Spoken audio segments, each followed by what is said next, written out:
Hi guys, welcome to San Francisco. Anyway, I wanted to do a vlog review, in-car review of the Nexus 6P after using it for a couple days. I've been using it for about 4 days now straight as daily driver. I'm recording this on my Note 5 because I was visiting my parents and I forgot to bring my USB Type-C cable.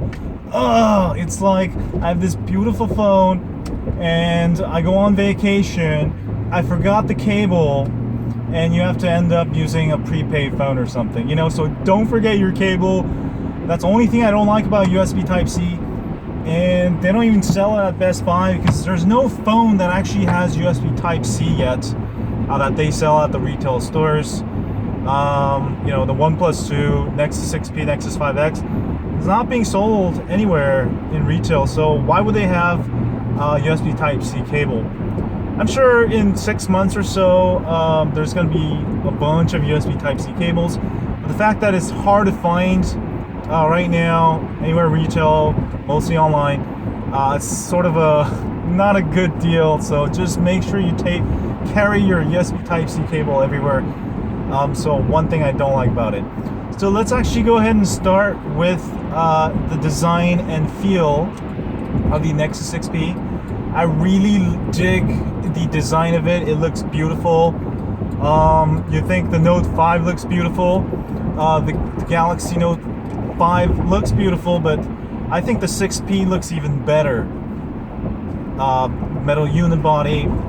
It's got a beautiful design, I think. Right? As far as feel, it's a large phone. It's gonna be a pretty large phone in your hands. It's actually slightly taller and slightly wider than the Note 5. So if you think the Note 5 is too big for you, Nexus 6 is gonna be huge. But if you like large devices, the slightly larger real estate of the screen size will actually allow you to type easier. So I really dig the size. It's just perfect. Whereas the Nexus 6 I think it was just a tad too big, and I just felt like I didn't want to lug the Nexus 6 everywhere with me. That's one of the reasons I didn't use it as much as daily driver versus the Note 5. The Nexus 6P seems like a perfect size. It's a lot narrower, well, slightly narrower and slightly shorter, but that little difference I think is huge. So that's the size. And as far as the screen, it's an AMOLED screen made by Samsung, very similar to the Galaxy Note 5. Now I tested the brightness at full brightness. The Nexus 6P scores about 650 using my light meter, right? While the Note 5 scores about 750, right?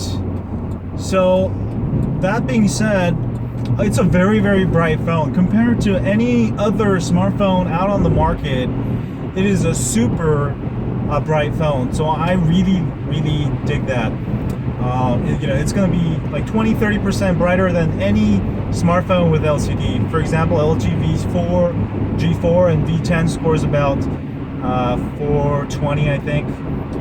So a lot brighter. So you will not have a problem with the screen. The viewing angles are also excellent on AMOLED screens like the one on the Nexus 6P. So I highly recommend if you want a great 1440p viewing experience. Also, you know, due to the larger screen than the Note 5, well, it's a 5.7 inch. Due to a larger screen, you will actually get very good video because 1440p was just made for big ass phones. So if you want to take full advantage of 1440p, the bigger I think the better. I think right now, the smaller I don't think is good. Right? As far as performance actually been very, very good. A10 processor, 3 gigs of RAM. Nexus 6P has not let me down. Also, I have zero heating issues. The phone does heat up when playing games and stuff, but you know, it doesn't heat up as much as, you know, some other phones that I've used with an A10. So very good performance. You won't have a problem with that. I think 810 is a little bit better choice than 808. All right, let's go on to sound. You get stereo dual speakers, which are really, really loud.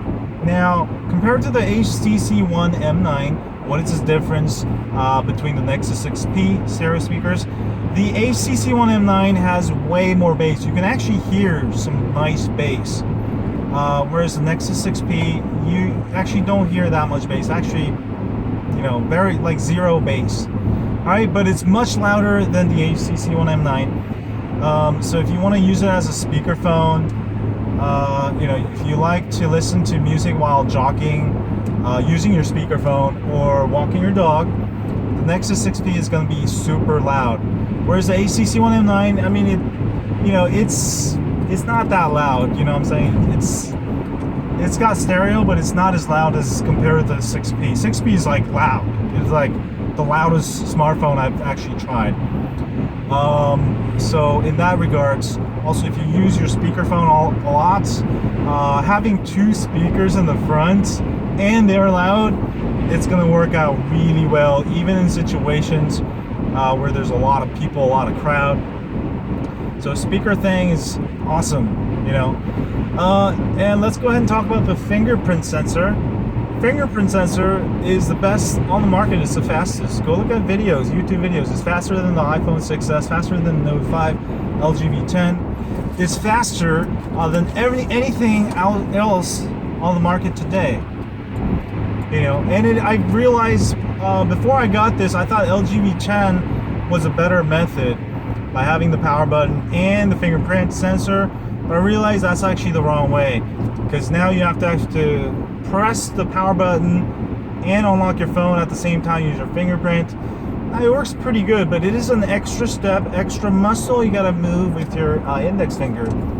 But with the Nexus 6P, you can slide your finger, your index finger, and it unlocks your whole phone, right? And also, when your phone is on the table with the LG V10, you can actually double tap the screen, but if it didn't have that feature, you would have to you know, pick up the phone, hit the power button on the back, and use a fingerprint sensor or whatever. But with the Nexus 6P, the power button's separate on the side, so if you're using on the table, use the power button and use your pattern instead of the fingerprint. So in that sense, I think Huawei perfected that technology. Even before 6P, they had a bunch of other, I think Huawei Mate phones that already had that feature. That's when I first heard about it. This is my also first Huawei phone, and I'm very, very, very impressed. All right. The only thing I'm not impressed, well, let's talk about the camera. The camera, I love the still camera, the still portion. I hate the video camera. The video camera just is horrible. It's shaky. It's just like the HTC One M9. I mean, not exactly like it. It has no OIS. There's no, you know, I think there is digital stabilization that like doesn't work at all.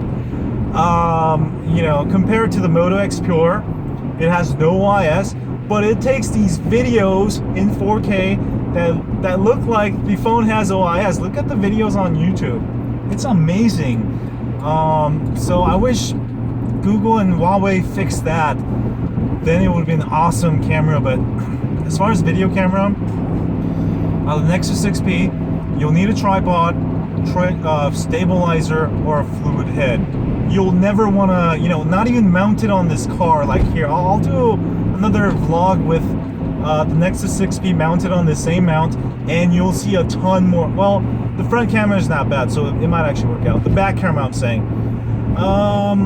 But one good thing is that because it has no OIS, if you use stabilizers or, you know, sliders or any kind of camera stabilizers, you will not get the bubbly effect sometimes you get with phones with OIS, like my Note 5 or LG V10. Sometimes the OIS will try to overcorrect the stabilizer I'm using, and you get this weird wobbly effect. So if you're a professional videographer and you want to use your 6P as a B-roll camera, then you could totally could, you know, as long as you're using a tripod or some kind of stabilization device. In that sense, not having the OIS is sometimes good, because with the Note 5 or V10, you can't turn off the OIS. Now with the video camera out of the way, and also the exposure is just way off, just like the HTC One M9, you can make it right, just it's not as good as the Note 5 or V10. Alright, that out of the way with the video camera. The still camera is awesome. The 6P and the 5X have the largest sensor size on the smartphone, period. This means you can take more details, you know, with the same lens. You'll be able to take more details, wider angle. It has, compared to the Note 5 or LG V10, it has a wider angle back camera. That is awesome if you're like, you know, taking photos of landscape, the beach, Grand Canyon, you know, New York City, whatever, you know, when you're traveling. You're going to be able to take these excellent landscape photos with a ton of detail. All right. One thing that's missing, again, OIS. Sometimes I get very shaky videos in low light, but thanks to the sensor size, if you do use a tripod, now you will get way more detail than the Note 5 or LG V10. You know, this sensor just is awesome, right? So one thing they left out, OIS, I think kind of killing them right now. I would definitely pay like $50. I would pay $50 for more for OIS. So having no OIS could be a deal breaker if you want to use your phone as video camera when your new kid is born next week. You know, you don't have shaky videos because you're already shaking. Probably not a good idea. Well, I would probably use a dedicated camcorder anyways, but I'm just saying. And you know, if you're looking for your best smartphone for you, it all depends. For example, even though it doesn't have OIS, it's not really that important for me because I carry I have like 2 GH4 cameras. I've got an FC1000 that can do way better 4K videos than any other smartphone. So I don't really use my smartphone that much except for to show you some tests and stuff. So think about that. For me, the still camera abilities is more important to me, more than the OIS, because I have a camera stabilizer and tripods. You know, having that bigger sensor size is more important to me. So to me, the Nexus 6P is an awesome phone because I don't care about all that other stuff. I will use my other cameras, and, you know, but having that stills in low light is especially awesome. You know, there are situations I'm just holding my smartphone. Which smartphone are you going to carry that's going to take the best, you know, shots in low light? All right, I'll have to do, you know, test with the LG V10 or the Note 5 since it has no OIS. That's the only problem. But for right now, I mean, it's an excellent camera even without OIS.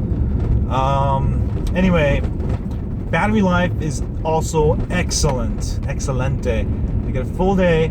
I was going till this morning. I had like a few hours of battery, but I ran out of juice because I didn't have the USB Type-C cable.